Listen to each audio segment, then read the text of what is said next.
पूर्वी खबर। दिल्ली विधानसभा में भाजपा की जीत के बाद बंगाल के भाजपा कार्यकर्ताओं की उत्साह चरम सीमा पर है।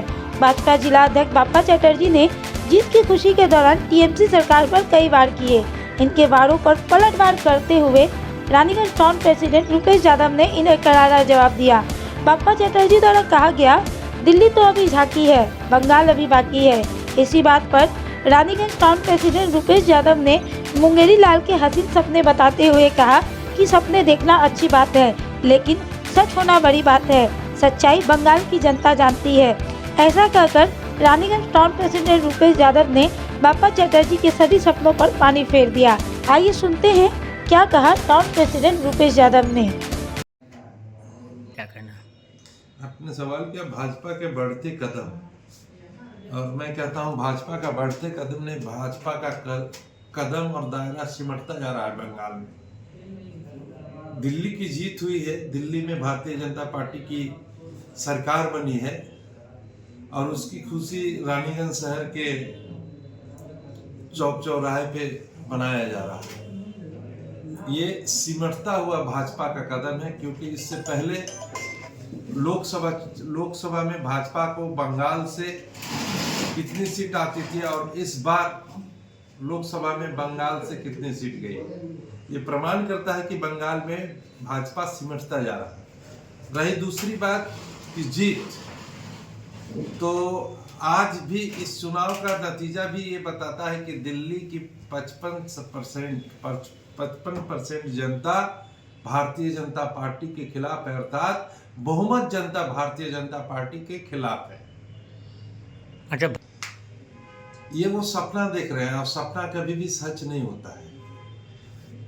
रही सवाल रोजगार, बाप्पा चटर्जी आप नाम लिए, बाप्पा चटर्जी रानीगंज के चौराहे पे बोल रहे हैं कि रोजगार की कमी है, और बाप्पा चटर्जी का सरकार जो दिल्ली में सरकार चल रही है, उस सरकार की सर्वे और उस सरकार की रिपोर्ट बताती है कि सबसे ज्यादा अगर रोजगार कहीं भारतवर्ष में सृजन हुआ है तो वह है पश्चिम बंगाल, और पश्चिम बंगाल में सबसे ज्यादा रोजगार का सृजन हुआ है, जबकि दिल्ली की तुलना में। वही सवाल वो अपने वक्तव्य में बार बार कह रहे थे कि से दिल्ली झांकी है, बाकी है, तो ये वो सपना देख रहे हैं, और सपना देखने से किसी को रोका नहीं जा सकता है। और ये सपना उन्होंने 2021 में भी देखा था, ये सपना उन्होंने 2024 में भी देखा था बंगाल के परिप्रेक्ष्य में, लेकिन हर समय उनका सपना टूटता गया है। रहा सवाल, खुद बाप्पा चटर्जी बोल रहे हैं कि बंगाल में जो प्रकल्प चल रहा है उसे बंद नहीं किया जाएगा, आने के बाद और बढ़ा दिया जाएगा। जो लोग कहा करते थे कि इसे लक्ष्मी भंडार भीख है, आज वही लोग कहते हैं कि लक्ष्मी भंडार का पैसा बढ़ा दिया जाएगा। तो समझ सकते हैं कि बंगाल में जो सरकार चल रही है, माटी मानुष की सरकार, दीदी ममता बनर्जी पश्चिम बंगाल की मुख्यमंत्री का शासन और सुशासन जो चल रहा है, बेहतर चल रहा है। इसीलिए तो वो खुद कह रहे हैं कि बंगाल के प्रकल्पों को बंद नहीं किया जाएगा, उसे और बढ़ाया जाएगा। तो स्वीकृति तो अच्छी सरकार की खुद वे चौराहे पे दे रहे हैं खड़े होकर के।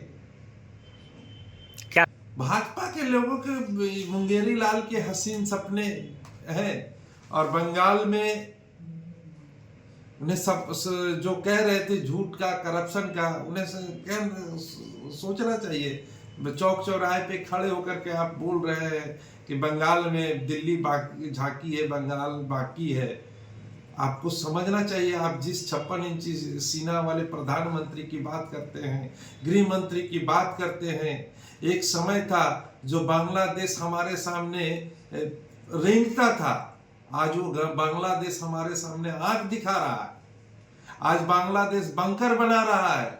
आज विश्व गुरु बनने की बात कही गई थी हम सबसे कि भारत विश्व गुरु बनेगा। ऐसा विश्व गुरु बना है कि अमेरिका से हमारे देश के लोगों को जहाज में भेजा जा रहा है, हथकड़ी पहना करके, पांव में बेड़ी, हाथ में बेड़ी, एक आदमी इसके साथ दूसरे आदमी का बेड़ी और वो शौच करने भी जा रहे हैं तो रेंग करके जा रहे हैं। ये विश्व गुरु बनाया है हमारे भारतीय जनता पार्टी ने। शर्म आनी चाहिए इन लोगों को जो चौराहे पे खड़े होकर के बड़ी बड़ी बातें करते हैं, उनको शर्म आनी चाहिए।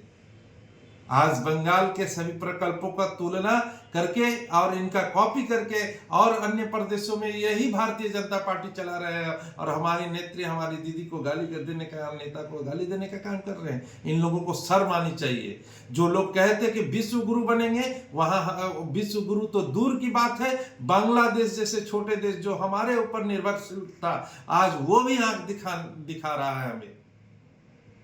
इन लोगों को चुल्लू भर पानी डूब मरना चाहिए। ये लोग यही जब भारतीय जनता पार्टी के लीडर थे, हमारे माननीय प्रधानमंत्री कहते थे रुपया उस देश का गिरता है जिस देश की सरकार गिरी हुई होती है। आज डॉलर के मुकाबले रुपया 87 पहुंच गया, अर्थात उन्हीं के कहे अनुसार आज दिल्ली की सरकार गिरी हुई सरकार है। और ये लोग रानीगंज के चौराहे पे आकर के बड़ी बड़ी बातें कहते हैं। पहले आईने के सामने खड़े होकर के आपने जो कहा है उस पर खरा उतरा है या नहीं, मोदी की गारंटी क्या थी और मोदी कौन सा गारंटी को पूरा किया है। आप मोदी की गारंटी की बात करते हैं। ये इन लोगों को पहले आईने के सामने खड़े होकर के सोचना चाहिए, फिर जाकर के रानीगंज के चौराहे पे आकर के भारतीय जनता पार्टी का गुणगान करना चाहिए। अब तक के लिए बस इतना ही।